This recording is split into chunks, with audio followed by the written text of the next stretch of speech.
Welcome back. સમાચાર રાજકોટમાંથી. ભેજાબાજો દ્વારા Rajkot urban development ઓથોરિટીનો ખોટો નકશો બનાવાયો. નકશામાં રાજકોટની આસપાસ 24 ગામનો બારોબાર ઉમેરો કરી દેવાયો. રાજકોટ, પડધરી, લોધિકા, કોટડા, સાંગાણીના કેટલાક ગામોને રૂડાની હદમાં બતાવી દેવામાં આવ્યા. ગ્રામ્ય વિસ્તારમાં જમીનોના ભાવ ઉંચકાય તે માટે નકશામાં ચેડા કરાયા. 2 દિવસથી સોશિયલ મીડિયામાં રૂડાનો ખોટો નકશો ફરતો થતા વિવાદ. રાજકોટ ગ્રામ્ય વિસ્તાર, ખેડૂતો અને ગ્રામ પંચાયતના ગ્રુપમાં નકશો ખોટો ફરતો થયો. ખોટો નકશો બનાવનાર સામે કાયદેસરની કાર્યવાહીની માંગ. સંવાદદાતા મોહિત ભટ્ટ વધુ વિગતે વાત કરવા જોડાયા છે. મોહિત, પૂરી વિગત. હિના, સામાન્ય રીતે કોઈ ગામ છે તે રાજકોટ અર્બન ઓથોરિટી ડેવલપમેન્ટ જે છે તેમાં તેનો સમાવેશ થાય, એટલે કે રૂડામાં તેનો સમાવેશ થાય તો સ્વાભાવિક રીતે જમીનના ભાવ છે તે ઉચકાતા હોય છે અને એ જમીનમાં ટીપી સહિતની જે કેટલીક સ્કીમો છે તે આવતી હોય છે ને તેના કારણે જમીનોના ભાવમાં વધારો થતો હોય છે.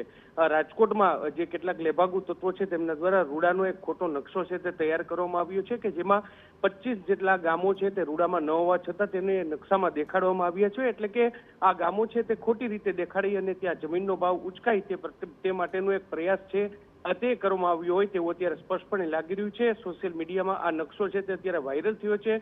જરૂરી આ સમગ્ર મામલે લોકો છે તે ગેરમાર્ગે ન દોરાય તે માટે રૂડા દ્વારા કાયદેસરની કાર્યવાહી કરવી ખૂબ જ જરૂરી છે અને આ જે ખોટા નકશાને લઈને સ્પષ્ટતા કરવી પણ એટલી જ જરૂરી છે. જી હિના. બિલકુલ, આભાર. તો ભેજાબાજો સામે રૂડા કાર્યવાહી કરે તેવી માંગ કરાઈ છે.